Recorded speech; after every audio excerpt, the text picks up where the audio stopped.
Hello viewers, Indu की बेटी अज्ञेया की कहानी।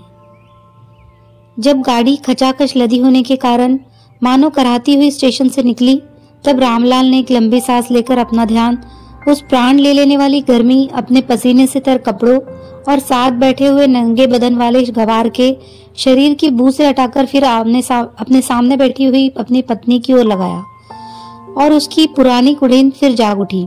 रामलाल की शादी हुए 2 बरस हो चले हैं। 2 बरस में शादी का नयापन पुराना हो जाता है। तब गृहस्थी का सुख नएपन के अलावा जो दूसरी चीजें होती है उन्हीं पर निर्भर करता है।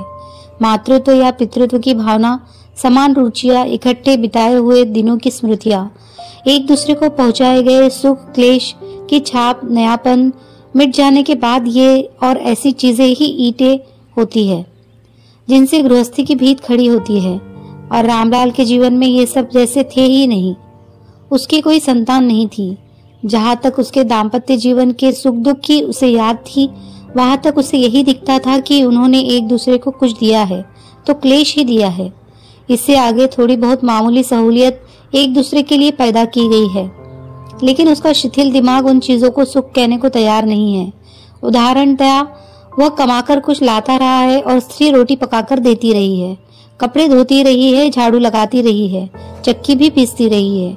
क्या इन चीजों का नाम सुख है? क्या उसने शादी इसीलिए की थी कि एक मेहरी उसे मिल जाए और वह खुद एक दिन से दूसरा दिन कर ले कि चक में पच जाए और बस?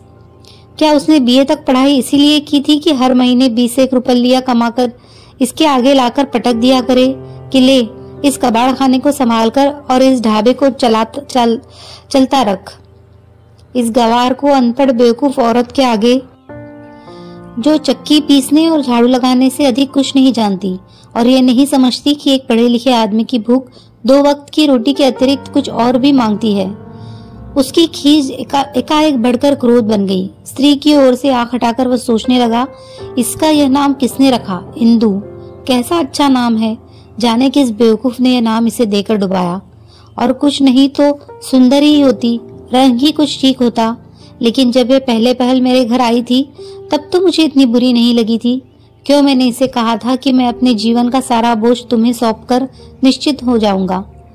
कैसे कह पाया था कि जो जीवन मुझे अकेले चलाए नहीं चलता वो तुम्हारा साथ पाकर चल जाएगा। पर मैं तब इसे जानता कब था? मैं तो समझता था कि रामलाल ने फिर एक तीखी दृष्टि से इंदु की ओर देखा और फौरन आंखें हटा ली। तत्काल ही उसे लगा कि अच्छा हुआ कि इंदु ने वह दृष्टि नहीं देखी। उसमें कुछ उस अहीर का सा भाव था जो मंडी से एक हट्टी कट्टी गाय खरीद कर लाए और घर आकर पाए कि वह दूध ही नहीं देती। तभी गाड़ी की चाल फिर धीमी हो गई। रामलाल अपने पड़ोसी गवार की ओर देखकर सोच ही रहा था कि कौन सी विभत्स गाली हर स्टेशन पर खड़ी हो जाने वाली इस मनहूस गाड़ी को दे, कि तभी उसकी स्त्री ने बाहर झांककर कहा, स्टेशन आ गया है। रामलाल की कुड़न फिर भभक उठी। भला यह भी कोई कहने की बात है? कौन गधा नहीं जानता कि स्टेशन आ रहा है। अब क्या यह भी सुनना होगा कि गाड़ी रुक गई, गार्ड ने सीटी दी, हरी झंडी हिल रही है, गाड़ी चल पड़ी। लेकिन मैं इस पर क्यों खींचता हूँ? इस बेचारे का दिमाग जहाँ तक जाएगा वहीं तक की बात वह करेगी ना। अब मैं उससे आशा करूँ कि इस समय वह मेघदूत मुझे सुनाने लग जाए और वह इस आशा को पूरा न करे तो क्या कसूर है? लेकिन मैंने उसे कभी कुछ कहा है? चुपचाप सब सहता आया हूँ। एक भी कठोर शब्द उसके प्रति मेरे मुंह से निकला हो तो मेरी जबान खींच ले। आखिर पढ़ लिख कर इतनी भी तमीज न आई तो पढ़ा क्या खाक। समझदार का काम है सहना। मैंने उससे प्यार से कभी बात नहीं की, लेकिन जो हृदय में नहीं है उसका ढोंग करना नीचता है। क्रोध को दबाने का मतलब यह थोड़े ही है कि झूठ मूठ का प्यार दिखाया जाए। गाड़ी रुक गई। इंदु ने बाहर की ओर देखते देखते कहा, प्यास लगी है। रामलाल को वह स्वर अच्छा नहीं लगा। उसमें जरा भी तो आग्रह नहीं था कि हे मेरे स्वामी, मैं प्यासी हूँ, मुझे पानी पिला दो। सीधे शब्दों में कहा नहीं तो खैर, वो वहां तो ध्वनि भी नहीं है। ऐसा कहा है कि जैसे मैं जता देती हूँ कि मैं प्यासी हूँ। आगे कोई पानी ला देगा तो मैं पी लूंगी, नहीं तो ऐसे भी काम चल जाएगा। इतनी उत्सुक मैं किसके लिए हूँ कि पानी लाने के लिए कह सकूं? फिर भी रामलाल ने लोटा उठाया, बाहर झांका और यह देखकर कि गाड़ी के पिछले सिरे के पास प्लेटफॉर्म पर कुछ लोग धक्कम धक्का कर रहे हैं और एक आध जो जरा अलग है, कान में टंगा हुआ जनेऊ उतार रहे हैं। वो उतरकर उधर को चल पड़ा। वो मुझे ही कह देती कि पानी ला दो तो क्या हो जाता। मैं जो कुछ बन पड़ता है उसके लिए करता हूँ। अब अधिक नहीं कमा सकता तो क्या करूँ? गांव में गुंजाइश ही इतनी है। अब शहर में शायद कुछ हो, पर शहर में खर्च भी होगा। मैं खर्च की परवाह न करके उसे अपने साथ लिए जा रहा हूँ, और होता तो गांव में छोड़ जाता। शहर में अकेला आदमी कहीं भी रह सकता है, पर गृहस्थी लेकर तो और उसे इतना ख्याल नहीं कि ठीक तरह बात ही करे। बात क्या करे, रोटी पानी पैसा मांग ही ले। क्या निकम्मेपन में भी अभिमान होता है? रामलाल नल के निकट पहुंच गया। गाड़ी ने सीटी दी और चल दी। रामलाल को यह नहीं सुनना पड़ा कि हरी झंडी हिल रही है। गाड़ी चली। इंदु ने कहा भी नहीं। कार की सीटी हो जाने पर भी जब रामलाल नहीं पहुंचा, तब इंदु खिड़की के बाहर उझककर उत्कंठा से उधर देखने लगी जिधर वह गया था। गाड़ी चल पड़ी। तब उसकी उत्कंठा घोर व्यग्रता में बदल गई। लेकिन तभी उसने देखा एक हाथ में लोटा थामे रामलाल दौड़ रहा है। वो अपने डिब्बे तक तो नहीं पहुंच सकेगा, लेकिन पीछे किसी डिब्बे में शायद बैठ गया। इंदु ने देखा कि रामलाल ने एक डिब्बे के दरवाजे पर आकर हैंडल पकड़ लिया है और उसी के सहारे दौड़ रहा है, लेकिन गाड़ी की गति तेज होने के कारण अभी चढ़ नहीं पाया। कहीं वह रह गए तब क्षण भर के लिए एक चित्र उसके आगे दौड़ गया। परदेश में वह अकेली, पास पैसा नहीं और उससे टिकट तलब किया जा रहा है, और वह नहीं जानती कि पति को कैसे सूचित करे कि वह कहाँ है। लेकिन क्षण भर में ही इस डर का स्थान एक दूसरे डर ने ले लिया। कहीं वह उस तेज चलती हुई गाड़ी पर सवार होने के लिए कूदे, और यह डर उससे नहीं सहा गया।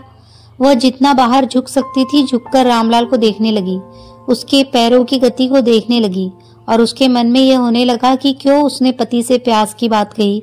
यदि कुछ देर बैठी रहती तो मर न जाती। एकाएक रामलाल गाड़ी के निकट आकर कूदा।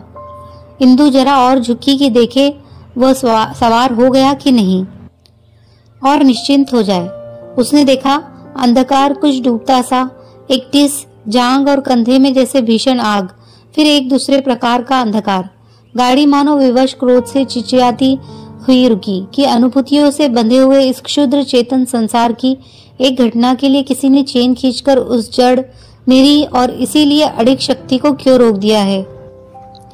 गाड़ी के रुकने का कारण समझने में उतरने से पहले ही रामलाल ने डिब्बे तक आकर देख लिया कि इंदु उसमें नहीं है। रेल का पहिया जांग और कंधे पर से निकल गया। एक आग भी जाने के बंद होकर सूज आई थी। बाहर कोई चोट दिखाई नहीं दे रही थी और केश लहू में सनकर जटा से हो गए थे। रामलाल ने पास आकर देखा और देखता रह गया। ऐसा बेबस पत्थर रह गया कि हाथ का एक लोटा भी गिरना भूल गया। थोड़ी देर बाद जब जरा कांप कर इंदु की एक आंख खुली और बिना किसी की ओर देखे ही स्थिर हो गई और क्षीण स्वर में कहा, मैं चली, तब रामलाल को नहीं लगा कि वो दो शब्द विक्षिप्ति के तौर पर कह गए हैं। उसे लगा कि उनमें खास कुछ है और वह किसी विशेष व्यक्ति को कह गए हैं और उनमें अनुमति मांगने का सा भाव है। उसने एकाएक चाहा कि बढ़कर लोटा इंदु के मुंह से छुआ दे, लेकिन लोटे का ध्यान आते ही वह उसके हाथ से छूटकर गिर गया। रामलाल उस आग की ओर देखता रहा, लेकिन फिर वो झिपी नहीं। गाड़ी चली गई। थोड़ी देर बाद एक डॉक्टर ने आकर एक बार शरीर की ओर देखा, एक बार रामलाल की ओर, एक बार फिर उस खुली आग की ओर, और फिर धीरे से पल्ला खींचकर इंदु का मुंह ढक दिया। गाड़ी जरा सी देर रुककर चली गई थी। दुनिया जरा भी नहीं रुकी।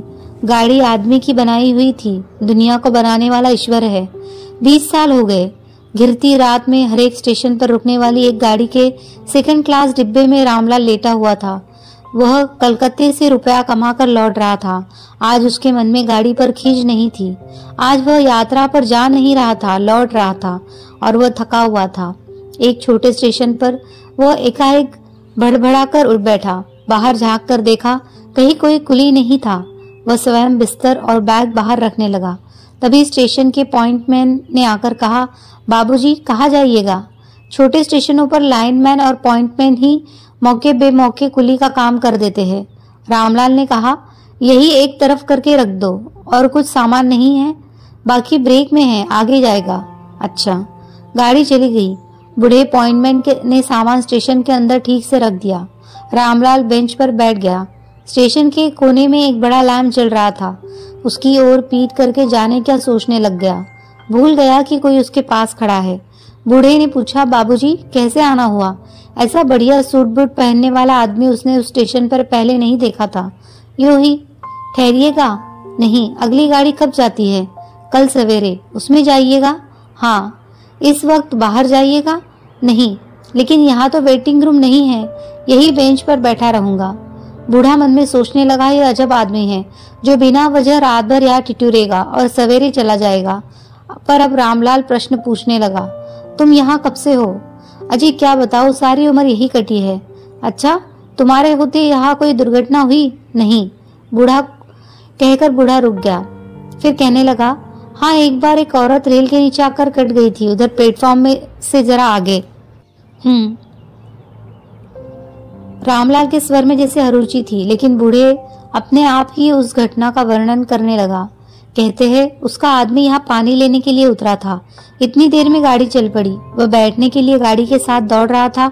औरत झांककर बाहर देख रही थी कि बैठ गया या नहीं, तभी बाहर गिर पड़ी और कट गई। थोड़ी देर बाद बूढ़े ने फिर कहा, बाबूजी औरत जात भी कैसी होती है। भला वह गाड़ी से रह जाता तो कौन बड़ी बात थी, दूसरी में आ जाता, लेकिन औरत का दिल कैसे मान जाए। रामलाल ने जेब से 4 आने पैसे निकालकर उसे देते हुए संक्षेप में कहा, जाओ। बाबूजी, रामलाल ने टांगे बेंच पर फैलाते हुए कहा, मैं सो जाऊंगा। बूढ़ा चला गया। जाता हुआ स्टेशन का एकमात्र लैंप भी बुझा गया। अब उसकी कोई जरूरत नहीं थी। रामलाल उठकर प्लेटफॉर्म पर टहलने लगा और सोचने लगा, उसने पानी ही मांगा था, लेकिन अगर मैंने ये कह दिया होता कि मैं अभी लाए देता हूँ पानी, तो आदमी जब चाहता है जीवन के 20 वर्षों को 20 मिनट 20 सेकंड में जी डालना, और वह 20 सेकंड भी ऐसे जो आज के नहीं है, 20 वर्ष पहले के हैं, मर चुके हैं, तब उसकी आत्मा का अकेलापन कहाँ नहीं जा सकता। अंधेरे में ही कुछ अनुभव किया जा सकता है। रामलाल स्टेशन का प्लेटफॉर्म पार करके रेल की पटरी के साथ हो लिया। 110 कदम चलकर वह रुका और पटरी की ओर देखने लगा। उसे लगा पटरी के नीचे लकड़ी के स्लीपरों पर जैसे खून के पुराने धब्बे हैं। वह पटरी के पास ही बैठ गया, लेकिन 20 वर्ष में तो स्लीपर कई बार बदल चुके हैं। ये धब्बे खून के हैं या तेल के? रामलाल ने चारों ओर देखा, वही स्थान है, वही स्थान है। आसपास के दृश्य अधिक उसका मन गवाही देता है, और रामलाल घुटनों पर सिर टेककर आंखें बंद करके पुराने दृश्यों को जिलाता है। वह कठोर एकाग्रता से उस दृश्य को सामने लाना चाहता है, नहीं सामने आने से रोकना चाहता है। नहीं, वह कुछ भी नहीं चाहता। वह नहीं चाहता कि वह क्या चाहता है, वह नहीं जानता कि वह क्या चाहता है या नहीं चाहता है। उसने अपने आप को एक प्रेत को समर्पित कर दिया है।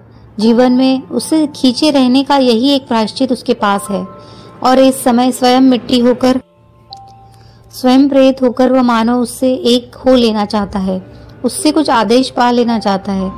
जाने कितनी बार वह चौंकता है, सामने कहीं से रोने की आवाज आ रही है, एक औरत के रोने की। रामलाल उठकर चारों ओर देखता है, कहीं कुछ नहीं दिखता। आवाज निरंतर आती है। रामलाल आवाज की ओर चल पड़ता है, जो स्टेशन से परे की ओर है। इंदु कभी रोई थी? उसे याद नहीं आता। लेकिन ये कौन है जो रो रहा है, और इस आवाज में यह कशिश क्यों है? कौन है? कोई उत्तर नहीं मिलता। 2-4 कदम चलकर रामलाल कोमल स्वर में फिर पूछता है, कौन रोता है? रेल की पटरी के पास से कोई उठता है। रामलाल देखता है किसी गाढ़े रंग के आवरण में बिल्कुल लिपटी हुई एक स्त्री उसके पास आता देखकर जल्दी से एक ओर को चल देती है और क्षण भर में झुरमुट की ओर हो जाती है। रामलाल पीछा भी करता है, लेकिन अंधकार में पीछा करना व्यर्थ है, कुछ दिखता ही नहीं।